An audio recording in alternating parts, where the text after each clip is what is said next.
Bienvenidos a Pensando Cuba, un programa con entrevistas polémicas y profundos análisis sobre la realidad y la actualidad de la isla, bajo la conducción de Pedro Acosta y Hernán Alberro, transmitidas a través de los canales de Cubanet.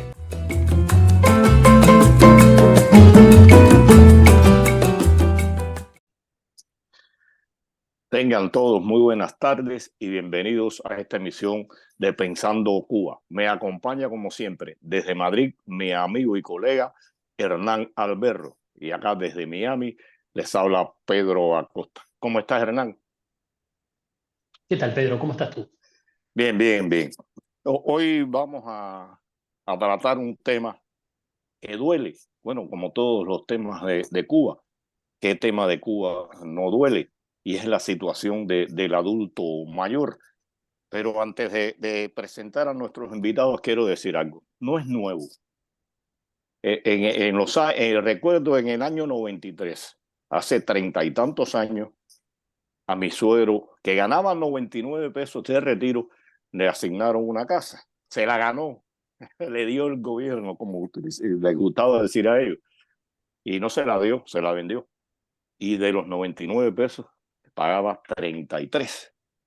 O sea, se quedaba con 66 pesos. Si no llega a ser por la familia, no puede sostenerse, se hubiera muerto de hambre.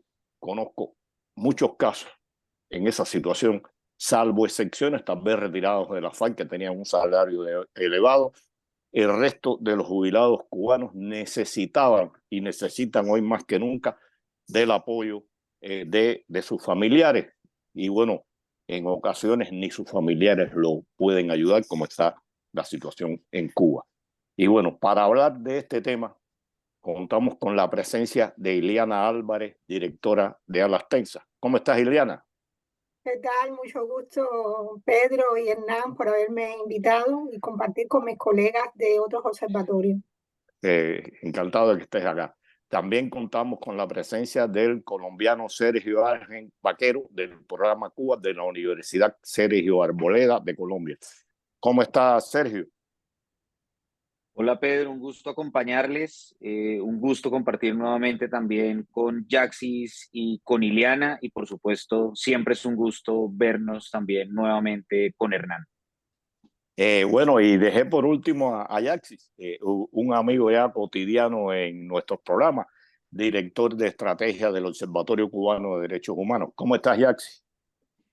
Bien, Pedro, muchas gracias por la invitación a ti y a Hernán. Y bueno, es una alegría, aunque el tema es delicado, es duro, pero me satisface estar presente también con mis colegas que recientemente estuvimos en un espacio muy importante para denunciar esta situación. Es un gusto estar nuevamente en el programa de ustedes. Ya me siento parte de alguna manera de este espacio. Gracias, Yaxi, por estar acá y bueno, gracias a los tres por estar presentes. El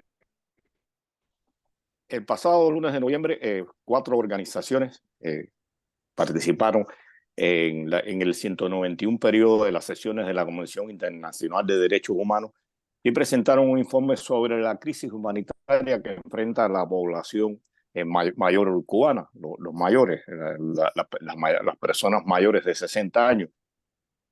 Son las que más mal viven en el país, aunque debemos decir que en Cuba en estos momentos el país en total, más del 90% de la población vive en crisis alimentaria, en crisis social, en crisis total. Pero bueno, es mucho más duro la situación del adulto mayor. ¿Qué pueden decirnos alrededor de este aspecto? Vamos a darle la palabra a la dama, a Iliana, para que nos hable un poco de cómo surge esta idea, qué se trató allí, cómo se presentó este informe en la Asamblea. Yo preferiría que Jaxis o Sergio pudieran hablar específicamente de esta pregunta. Realmente fue un informe que presentamos en conjunto a la audiencia, pero bueno, lideró, tengo entendido, el Observatorio Cuido 60 de Laina Costa. y cada uno de los observatorios se centró en diferentes aspectos de esa crisis que afecta en particular a los adultos mayores en Cuba, ¿no? Que son una de las poblaciones de mayor vulnerabilidad y por tanto van a recibir con mayor fuerza la desprotección del Estado cubano. Entonces le doy en ese sentido la palabra a Sergio Ayaxi para que hable en el sentido general y yo después hablaré ya específicamente sobre lo que versó el informe que presentó el Observatorio de Género de las Tensas, que fue sobre la violencia de género, cómo afecta en especial a este grupo. Bueno, Sergio, empieza tú. Y un poco, si puedes, brevemente, háblanos del programa Cuba, de la universidad a la que pertenece. Pedro, mira, yo creo que, y esto es importante planteárselo a la audiencia, este es un hito muy importante en términos de denuncia en organismos multilaterales. De manera reciente se creó la Relatoría sobre Personas Mayores, y acá hay que decirlo, lamentablemente Elaina Costa no ha podido acompañarnos, pero ella ha sido la abanderada desde las organizaciones independientes para trabajar sobre las personas mayores. El Observatorio Cuido 60 sobre envejecimiento y cuidados ha venido trabajando en diferentes espacios. Recientemente lo hizo en el CEDAW y ahora nos aceptaron precisamente esta audiencia. ¿Por qué digo que es inédita? Primero, porque la relatoría es de reciente creación y la primera audiencia de país que se hace es sobre Cuba. Eso, digamos que marca un hito muy importante porque deja ver, en primer lugar, la pertinencia que tiene para esta reciente creación de relatoría y porque deja ver la enorme preocupación en todas las Américas sobre lo que está pasando en Cuba, sobre esta población particularmente afectada. La solicitud de la audiencia se hizo precisamente con 4 observatorios, una visión general sobre la situación del envejecimiento en Cuba, una situación en clave de derechos humanos de la perspectiva que ha trabajado también de manera muy amplia el Observatorio de Derechos Humanos en cabeza de Jaxis. Uno de los principales, precisamente, Jaxis lo ha presentado en los informes del observatorio. Una de las principales preocupaciones, si no la más, es precisamente el tema alimentario, más aún en la población de adultos mayores. Hay que anotar que Cuba es de los países más envejecidos de la región. Esto se ha agravado aún más con la crisis migratoria a partir del año 2021 y hasta la fecha, donde casi 2 millones de cubanos han salido de la isla.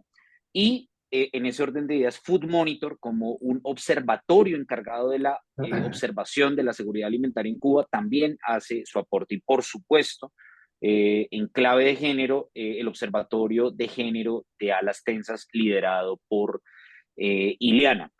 Mira, yo acá hablo en calidad de representante de Food Monitor. Food Monitor, y digamos, esto también es importante aclararlo, mi interés no es ser o sea, yo participo de la audiencia, pero participo de la audiencia porque Food Monitor tiene sus investigadores dentro de Cuba y sus investigadores no pueden participar porque todos conocemos la situación que pondría en riesgo a estas personas. Entonces yo hablo como parte del observatorio de Food Monitor, pero básicamente en representación de un equipo que tiene que mantenerse protegiendo su identidad, pues para evitar poner en riesgo el proyecto.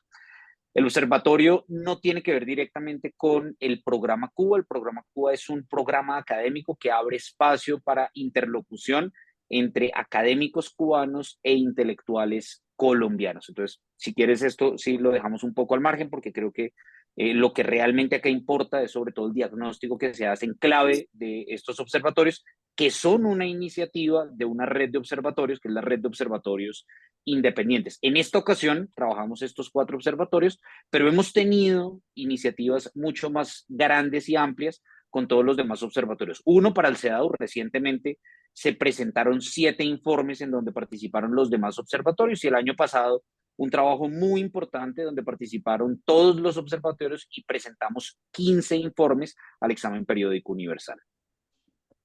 Importante que se haya presentado en la asamblea y bueno, te dije lo que explicaras lo del programa Cuba para que se conociera, porque bueno, ya de Alas Tensas y del observatorio se conoce, por Cuba y los cubanos en general, y queríamos por esta pequeña explicación. Yaxis, aquí se habla que hay un 24% de cubanos mayores.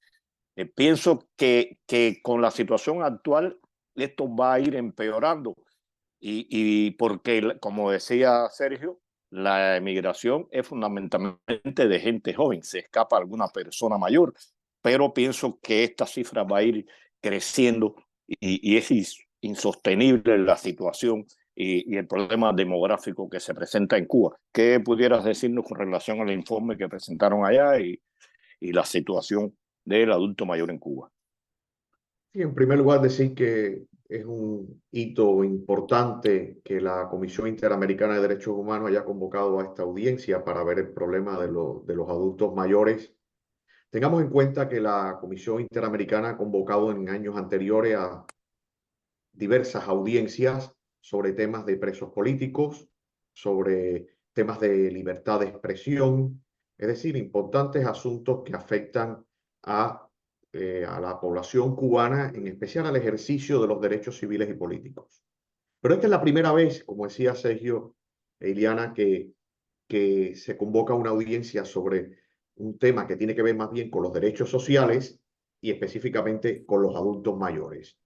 Y, y ahí agradecemos, me sumo al agradecimiento de AINE por la coordinación que ejerció de nuestra parte. Y en beneficio, antes de entrar al fondo del asunto que pregunta, en beneficio de nuestros espectadores, hay que decir que ahí participamos las 4 organizaciones que representamos a la sociedad civil independiente, pero también teníamos enfrente, bueno, presidía una parte de la Comisión Interamericana de Derechos Humanos, estaba de hecho la presidenta de la comisión presidiendo esa audiencia, también estaba el comisionado que ve al país, a Cuba como país dentro de la propia comisión, también estaba la relatora sobre adultos mayores, es decir, que había un tribunal presidiendo la audiencia, un tribunal de categoría, de gente de mucho peso, y frente a nosotros, que estábamos como en un estrado, pensemos, en un estrado estilo juicio, enfrente había unas sillas vacías y había un cartelito que decía Estado. Y esas sillas estaban vacías y correspondían al Estado cubano. Y cualquiera puede decir, bueno, me alegro, ¿para qué? ¿Para qué tienen que estar ellos ahí? No, no, yo en particular lamento que no hayan estado, porque el régimen cubano en este asunto y en tantos otros tiene que dar muchísimas explicaciones. Muchísimas explicaciones por la situación de hambre, miseria, en la que han llevado al pueblo cubano y específicamente a este sector poblacional de los adultos mayores. Pero también tiene que haber explicaciones sobre un tema que se abordó ampliamente también, especialmente Iliana, nosotros también, el tema el AINE también lo tocó con información de Justicia 11J, el tema de los adultos mayores presos políticos. Entonces, no estamos hablando de cualquier cosa. Y bueno, para rápido responder, para no monopolizar el tiempo, evidentemente Cuba es un país con un envejecimiento creciente, acelerado por diversos factores, por el factor migratorio, que mucha gente joven quiere irse del país porque no puede desarrollar en Cuba un proyecto de vida, o porque tiene que escoger entre aguantar y pasarse la vida resolviendo o ir para la cárcel. Porque si protesta vas para la cárcel. Pero también hay otros factores. Por ejemplo, la baja tasa de natalidad. En Cuba, en los últimos años se muere más gente que la que nace. Y bueno, la ausencia de políticas públicas que favorezcan los nacimientos, una política de natalidad. Por tanto, ese problema de que tú preguntas y que tú planteas, eso va a ir a peor, con unas consecuencias tremendas. Por ejemplo, en términos de seguridad social, todos sabemos cuando la pirámide de quienes trabajan y quienes se jubilan se invierte, es decir, que la gente que está jubilada va creciendo, ese sector de la población va creciendo, mientras que la gente que no tiene trabajo ya sea porque hay pocos jóvenes o ya sea porque el desempleo, que ellos ocultan la cifra de desempleo, pero nosotros lo ubicamos en torno al 12% de la población. Todo eso trae unos problemas sociales tremendos. Por tanto, estamos hablando de unos temas gruesos y reitero, yo no entiendo cómo la dictadura se quita de adelante de estos temas como si ellos no fueran los responsables de la situación tan grave que hay en este momento en el país. No, ellos, todo es el bloqueo. Y es muy duro la Cuba que va a heredar la democracia que tiene que surgir, el nuevo gobierno que debe asumir el poder en Cuba, democrático y demás. Es una herencia nefasta la que ha dejado la dictadura cubana, de consecuencias inimaginables. Y Hernán. Gracias, Pedro. No, a ver, quería continuar con la línea con la que venimos trabajando y planteaba, a ver, pensaba, ¿no? Una noticia reciente, ustedes saben que yo estoy en España, como siempre me presenta Pedro, y la Dana famosa que sucedió en Valencia, que generó un montón de muertes, ¿no? ¿Dónde están las principales muertes? 70% de las muertes, adultos mayores, ¿no? Entonces, ¿por qué? Bueno, porque se entiende que es un sector más débil de la sociedad, ¿sí? Que los estados, especialmente los estados con cierta ocasión de protección social, y ahí destaco el punto que marcaba Yaxi, ¿no? De la importancia de que los derechos sociales también se discutan en el marco de la CIDH, y los derechos sociales, la violación de los derechos sociales en Cuba, que es un lugar donde supuestamente más, o ellos dicen que es su gran bandera, ¿no? Entonces decía, los más débiles son, o uno de los sectores más débiles son las personas mayores, otro de los sectores más débiles son los niños, ya iremos a eso, pero por supuesto, un sector que está muy golpeado en Cuba, más allá de los opositores políticos, son también las mujeres. Y quería preguntarle a Ileana cuáles fueron digamos, los elementos que presentaron en el marco de la CIDH con respecto a las adultas. Sí, bueno, y yendo por la línea que estás hablando de precisamente esa población tan vulnerable que son los adultos mayores y los niños y las niñas, evidentemente una sociedad mide, un Estado puede medir un grado de satisfacción dentro de su sociedad, a nivel social, del tejido social, precisamente por cómo están resueltas las problemáticas de estos dos grandes grupos de edades, ¿no?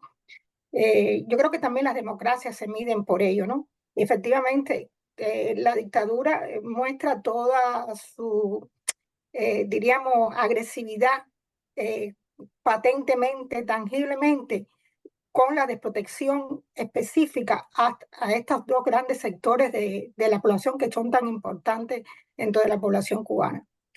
Dentro de la audiencia empezamos, antes de que cada uno leyera la parte correspondiente de su informe, se proyectó un documental muy emocionante, es decir, se hizo un vídeo con algunos reportajes de medios como ADN y como Martín Noticias, en colaboración y bajo el liderazgo de Cuyo 60, que impresionó mucho a ese tribunal de que hablaba Yacis.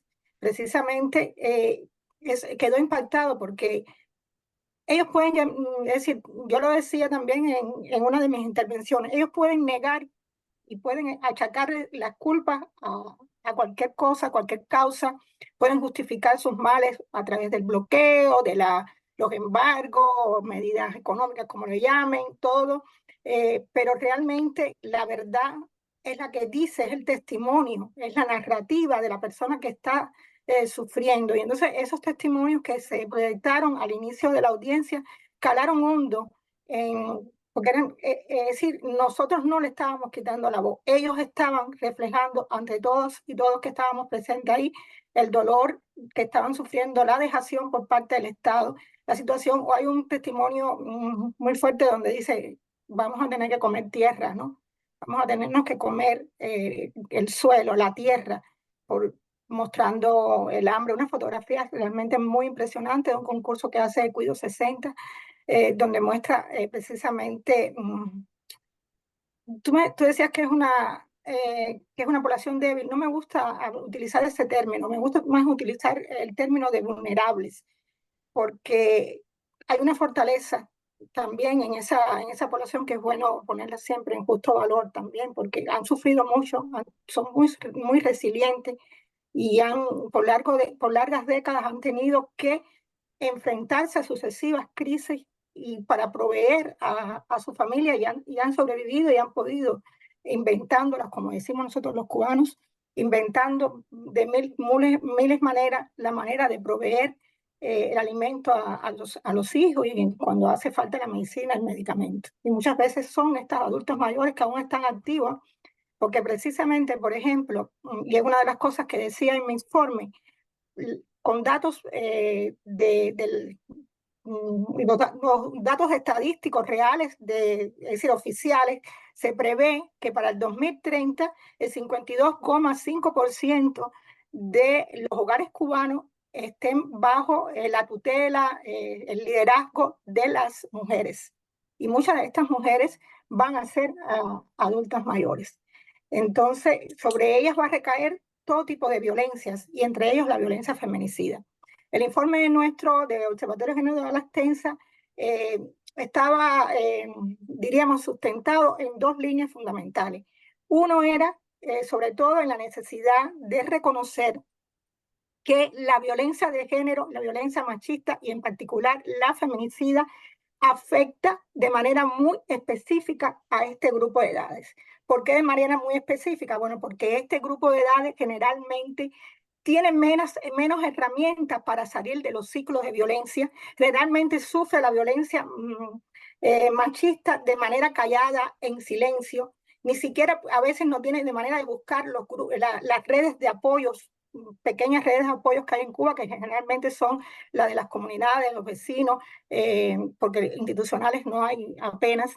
Entonces, por tanto, además, la necesidad de que existe también en esos, aunque por supuesto nosotros hemos registrado en los 5 años que llevamos subregistrando los feminicidios junto con el observatorio de Yo Sí Te Creo, que los grupos de edad donde suceden las violencias machistas son entre 30 y 45 años, también hemos registrado varios casos de mujeres adultas mayores, de muertes feminicidas en mujeres adultas mayores. E incluso recientemente, no hace tanto, en este 2024, lamentablemente hemos registrado la violencia feminicida de una mujer de 92 años de manos de su yerno, que era su cuidador. Entonces, estos datos demuestran que sí ocurren en este grupo de edades y por tanto hay que visibilizarlo. Visibilizar la violencia en este grupo de edades implicaría aplicar políticas públicas específicas que interseccionen la raza y la edad. Y que por tanto la manera de tratar a este grupo, que es mucho más vulnerable por esta, diríamos, escasez para salir de los ciclos de violencia, debe ser también muy específica. Por una parte era eso, que en Cuba no existen protocolos específicos, ni siquiera las pocas estadísticas que hay desagregan cómo se manifiesta la violencia machista en estos grupos de edades tan vulnerables. También hablábamos que nosotros habíamos estado registrando también las violencias familiares que ocurren porque las mujeres adultas mayores no solamente reciben de sus parejas o exparejas o personas con las que han tenido algún tipo de relación, violencia machista, sino también reciben violencia de sus propios familiares, del entorno familiar, de las personas incluso a veces que desgraciadamente las están cuidando. Y nosotros también hemos reportado, por ejemplo, algunos matricidios, estamos investigando algunos matricidios que han ocurrido, sobre todo de mujeres adultas mayores, cuidadoras, madres cuidadoras, que han sido asesinadas por su hijo que tenía problemas psiquiátricos y que no tenía el medicamento y que el Estado desatendió en ese sentido al no proveer los medicamentos necesarios. Entonces ahí hay también una gran responsabilidad del Estado y esa fue una de las cosas que también llamamos la atención. El otro pilar sobre el cual llamamos la atención dentro de nuestro informe fue el hecho de que es necesario reconocer a las personas adultas mayores que estaban bajo el cuidado de las víctimas de feminicidio, de esa edad que le he dicho general, de 30 a 45 años, que dejan siempre alguna persona mayor a su cuidado, a esas personas mayores es necesario que el Estado las reconozca también como víctimas no mortales de la violencia machista, porque reconocer a estas mujeres como víctimas no mortales de la violencia machista ayudaría a buscar políticas públicas efectivas que hagan una reparación integral.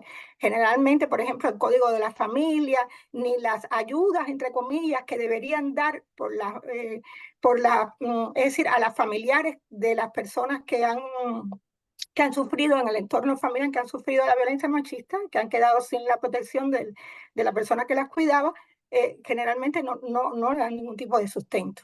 Y entonces también llamábamos a la atención, al final hicimos 3 grandes recomendaciones dentro del grupo de las recomendaciones que también hicimos. Estas son las 3. Primera, ofrecer datos específicos sobre el impacto de la violencia de género y en particular el feminicidio en mujeres adultas mayores, ya que su vulnerabilidad requiere políticas de prevención interdisciplinaria y un análisis detallado de este tipo de feminicidio para prevenirlo efectivamente.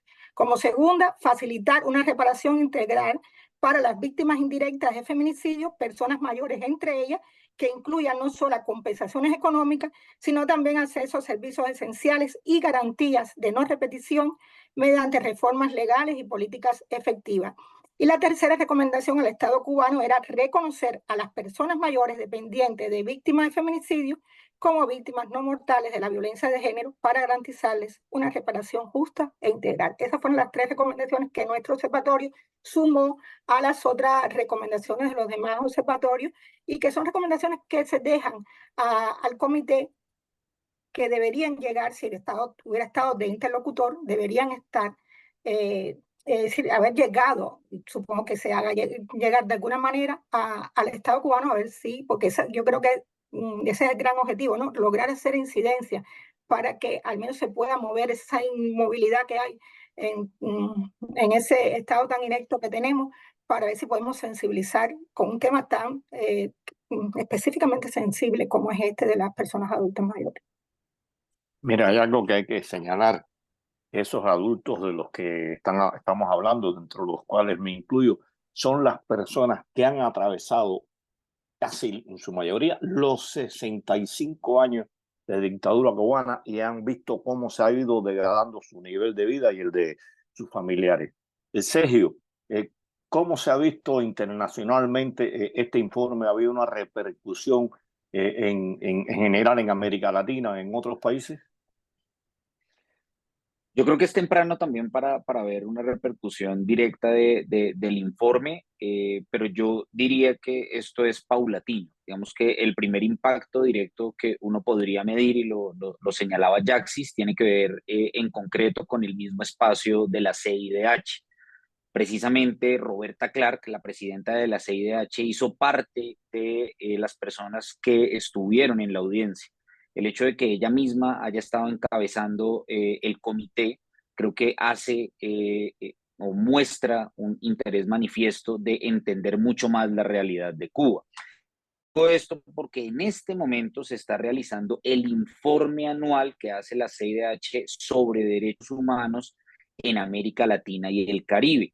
Y precisamente estando nosotros allí, se nos habló, o la persona que está directamente redactando el informe para el capítulo Cuba, nos indicó que muchos de los datos que se habían presentado allí en la audiencia serían incorporados precisamente en este informe. Entonces, el hecho de que el comisionado Ralón, que la presidenta Roberta Clark hayan estado allí y que al mismo tiempo nos haya acompañado la persona que está redactando el informe, deja ver que el primer impacto directo seguramente no aparece ya mismo, pero empieza a registrar un cambio muy importante dentro de la forma como va a ser registrado la violación de derechos humanos manifiesta y no manifiesta, porque claramente, lo decía Jaxis también hace un momento, el punto de partida también tuvo que ver con los presos políticos que hay en Cuba, pero los casi 9 millones de habitantes que en este momento hay en Cuba también, a pesar de que no sean víctimas directos de la represión, también tienen una represión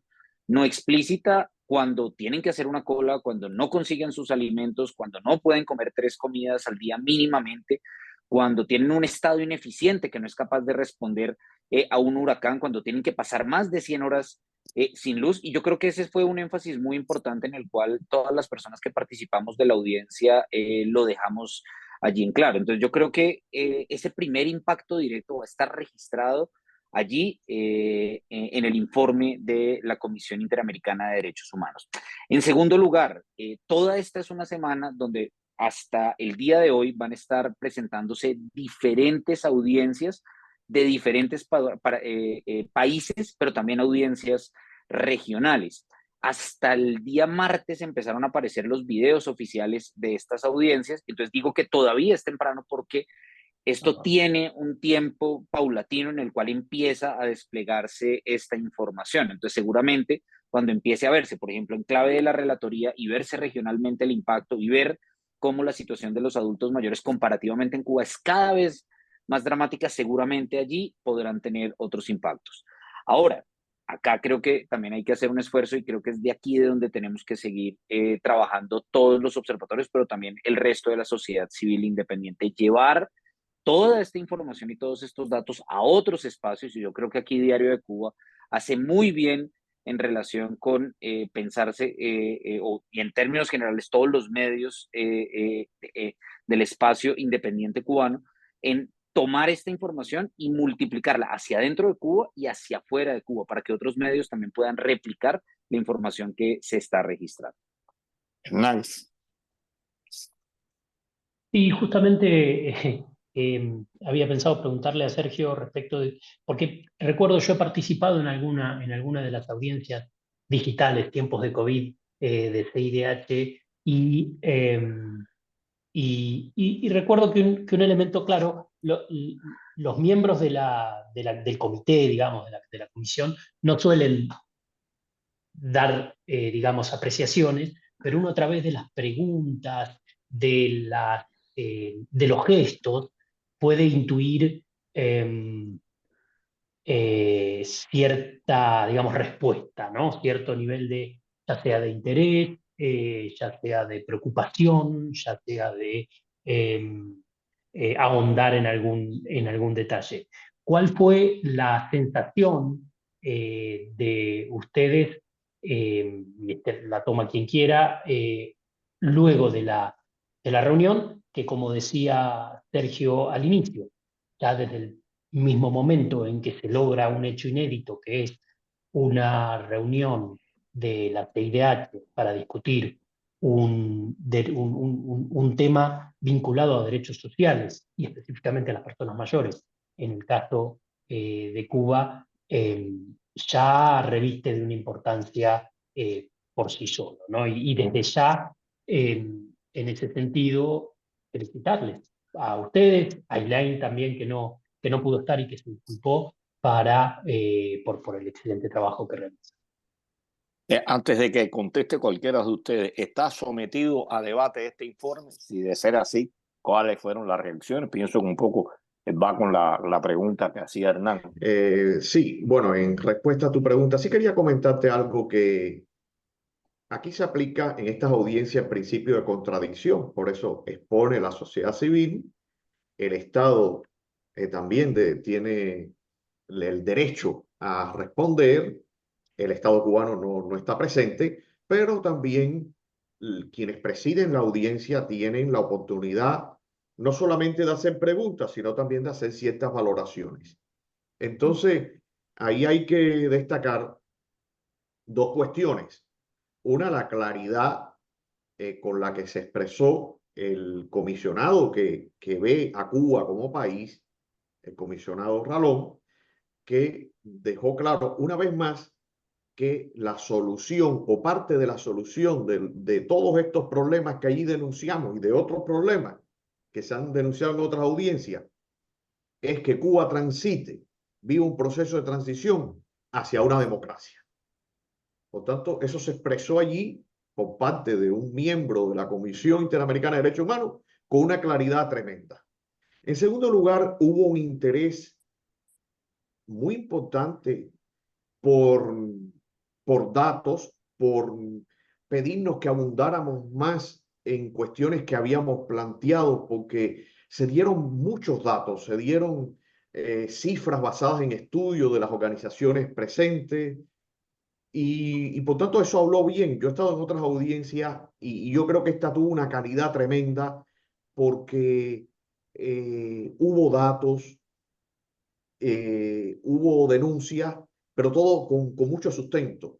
Y, por ejemplo, hubo interés y Sergio abundó sobre esto, sobre el tema de la agricultura, hasta preguntaron sobre el tema de la tierra, que es fundamental. El problema de la tierra es fundamental para el tema de la agricultura y es fundamental para responder a la situación de pobreza que hay en Cuba. Entonces, llegaron hasta ese nivel, preguntaron sobre cómo funciona el sistema de seguridad social, y también hicieron énfasis en algo que planteamos desde nuestra representación, en el tema de que es importante para mitigar los problemas sociales, además de las políticas públicas, de transitar hacia una democracia, es también importante que se respete la libre asociación, porque hay mucha gente que hoy en Cuba quiere ayudar, y de hecho está ayudando, por ejemplo, iglesias independientes, grupos de sociedad civil, pero que son perseguidos o que no tienen un reconocimiento en su personalidad jurídica. Eso nosotros lo planteamos y la comisión entendió que este es un tema también importante. Por tanto, sí, quiero decir que quizás a diferencia de otras veces, la comisión fue muy activa, tanto en los planteamientos como en las preguntas. No sé si esa es la impresión que se llevan Iliana y Sergio de lo que allí pasó. Sí, sí, en mi caso, realmente yo noté que había mucha empatía. Es decir, que ellos estaban, en primer lugar, muy en la línea de lo que nosotros estábamos diciendo. Los testimonios, como dije en la anterior intervención, fue clave, ¿no? Para entender, porque ya no solamente es el dato frío, ¿no? Como decía, es decir, esos datos hablan, esos datos tienen personas detrás, tienen historias, y estas historias conmueven y dicen más que muchas veces todos los datos, aunque los datos ayudan, por supuesto. Ambas cosas ayudaron a que ellos sintieran como es decir, solidarios con nosotros. Hubo dos preguntas, bueno, ya sí ya ha dicho algo, es decir, la claridad meridiana del comisionado, en este caso que preside la parte cubana, de saber que él lo hacía como una pregunta, pero una pregunta afirmativa, ¿no? Que solamente todos estos males que nosotros estábamos develando en nuestros informes, toda esta crisis tremenda que afecta con mucha fuerza a la población tan vulnerable que es los adultos mayores, solamente se puede resolver con un cambio democrático en Cuba. Y nosotros reafirmamos esto en nuestra intervención. Es decir, sabemos claramente que para que todas estas soluciones ocurran esenciales de manera radical, tiene que pasar por un cambio democrático en Cuba, porque por mucho nosotros podamos incidir, van a ser parches, en nuestra opinión, porque el problema está en el Estado, en la manera en que el Estado ha llevado durante más de 60 años ese régimen dictatorial, la situación cubana, y ha provocado en esta situación que tenemos ahora, que es insostenible, ya es invivible. Entonces, eso por una parte. Por otra parte, salió a flote también el problema del embargo, de las sanciones. Ya después Sergio quizás pueda hablar acerca de eso. Yo, mi opinión, di ahí mi opinión, es decir, yo considero que las sanciones siempre son justificantes de todos los males que existen en Cuba. Y por tanto y demás, estas sanciones de alguna manera ayudan a airear al régimen de alguna manera, porque están justificando lo que ellos no hacen, pero por supuesto son justificaciones que tienen ellos para no hacer nada.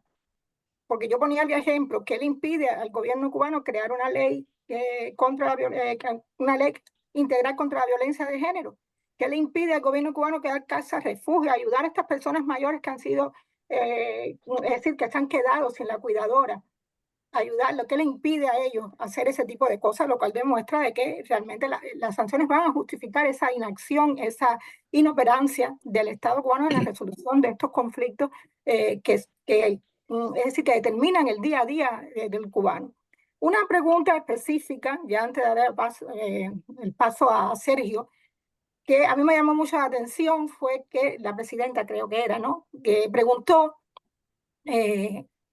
sobre que se ocurre esta criminalización de las asociaciones, es decir, de las organizaciones civiles, del Estado cubano, por otra parte, no opera. ¿De qué manera las personas sobreviven, no?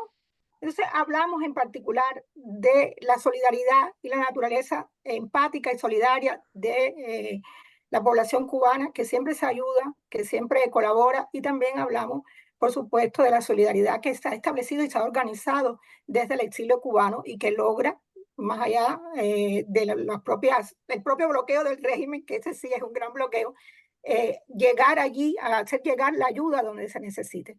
Entonces, en particular, a mí me impresionó esa solidaridad, esa empatía con el relato que estábamos haciendo, y lamentamos, como mismo ha dicho Jackson, la ausencia del Estado cubano, que nos hubiera gustado que nos hubieran enfrentado ahí para poder decirle todas estas verdades a la cara.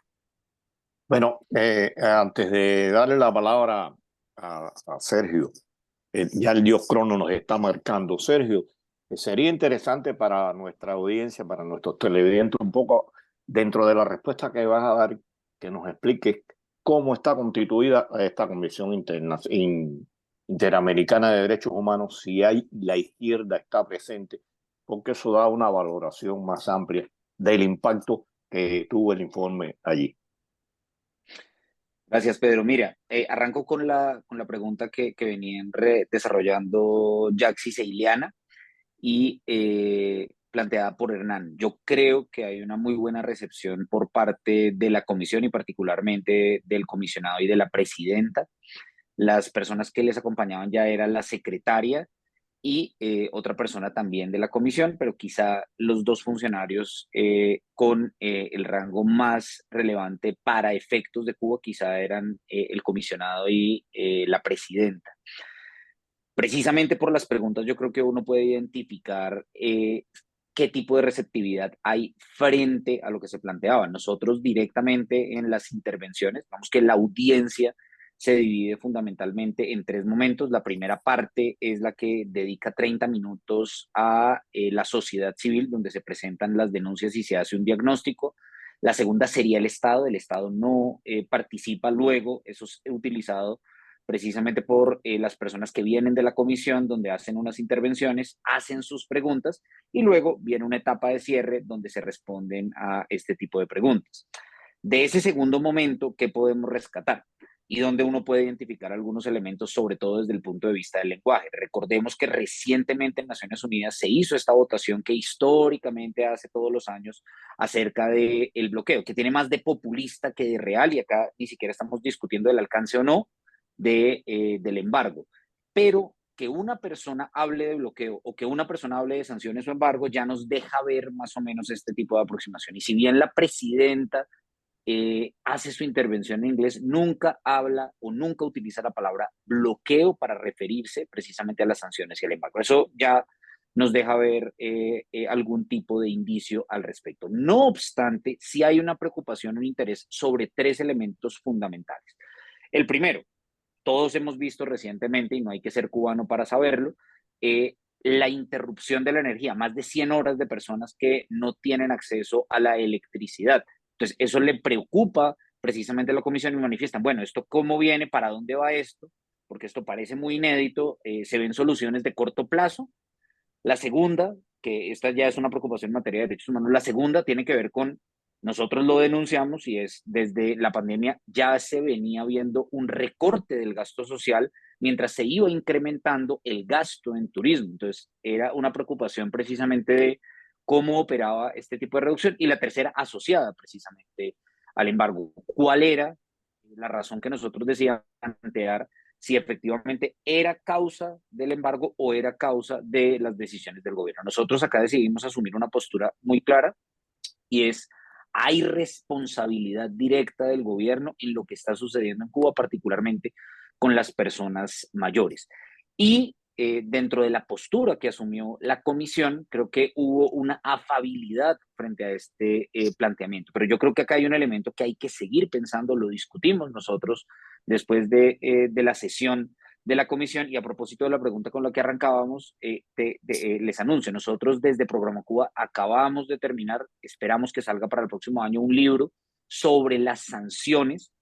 Y acá es una invitación también para toda la sociedad civil independiente. Esta es una discusión que hay que seguir dando, sobre la cual hay que tener posturas muy claras, porque siempre se utiliza, no solamente desde el gobierno cubano, sino también aparece la discusión de si efectivamente hay una responsabilidad o no de las sanciones. Yo creo que nosotros dimos 3 razones muy concretas, pero hay muchos elementos más para tratar. El primero, la productividad de la tierra. En Cuba, cerca del 80% de la tierra es del Estado y la productividad es del 32%.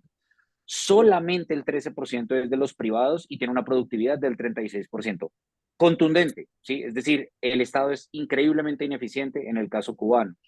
En segundo lugar, la forma como ha sido invertido o cómo se están utilizando las inversiones en turismo versus la reducción del gasto social. Ahí hay una decisión deliberada del Estado cubano. Y en tercer lugar, la reducción de las políticas sociales y en concreto hacia los adultos mayores, por ejemplo, en materia de alimentación. Acá deja ver una voluntad política directa desde el punto de vista de reducir el apoyo a las personas mayores. Insisto, acá hay mucho más por tratar, pero nosotros creo que transmitimos un mensaje importante desde el punto de vista de dejar claro que no solamente es un asunto de las sanciones, y hay que pensar más allá desde el punto de vista de las responsabilidades directas que está asumiendo. Y por supuesto, yo creo que en esto comparten completamente mis colegas, y es no se pueden utilizar las sanciones como una excusa para violar derechos humanos. Y eso es lo que hace el gobierno cubano. Cierro muy rápido, Pedro, en relación con tu pregunta, por supuesto, digamos, la comisión, y acá hay una práctica de los últimos años, ustedes saben que Venezuela se ha retirado de la CIDH, la práctica es que Nicaragua tampoco está participando activamente. Cuba prefiere, o sea, a pesar de que es partícipe acá, ellos prefieren marginarse de esto porque no quisieran tener otro espacio de interlocución donde sean cuestionados. Y recientemente también El Salvador ha decidido no participar directamente de este espacio multilateral. No obstante, hay una participación activa de otro tipo de países, por supuesto de una izquierda más democrática, y acá nos estamos refiriendo, por ejemplo, a la reciente llegada, por ejemplo, de Honduras, perdón, de Guatemala, pero también, por ejemplo, está la Chile de Boric, también está Bolivia, es decir, la CIDH está conformada también por la representación diplomática de estos países, pero los comisionados son elegidos al interior de este espacio. Roberta Clark está próxima a salir de la presidencia. Ahí se va a ver mucho cuál va a ser la persona que va a quedar elegida dentro de la comisión y cuál va a ser la línea que se va a seguir. La postura que han asumido muchos de los gobiernos de la izquierda autoritaria en la región, y estamos viendo que también pueden haber este tipo de aproximaciones desde otros sectores también de la derecha no democrática, pues básicamente es el no reconocer los espacios multilaterales de evaluación de derechos humanos. Esto te lo digo porque yo creo que es un espacio donde presentar este tipo de informes sale incluso del alcance de lo que nosotros hacemos. Todos los observatorios y muchas organizaciones de sociedad civil presentan informes. Que organizaciones multilaterales empiecen a reconocer estos datos, empiezan también a generar un espacio abierto para transformar la realidad de cómo se percibe este trabajo. Por eso también la insistencia en seguir trabajando sobre las sanciones y evidenciar la responsabilidad del gobierno cubano en mucha de la situación que está viviendo en este momento Cuba. Bueno, como yo digo siempre, el Dios crono nos marca y solo nos queda darle las gracias a Ileana, a Sergio y a Yaxi por dedicarnos parte de su tiempo a explicar y poner la verdad de lo que en Cuba sucede y lo que pasó en la Comisión Interamericana de Derechos Humanos. Espero que podamos hacer en un futuro cercano un programa hablando de los avances de el adulto mayor, cómo se trata en Cuba, cómo va la democracia y cómo el país se está encaminando. Hernán. Me sumo al agradecimiento, como dije antes, el excelente trabajo que ustedes realizan.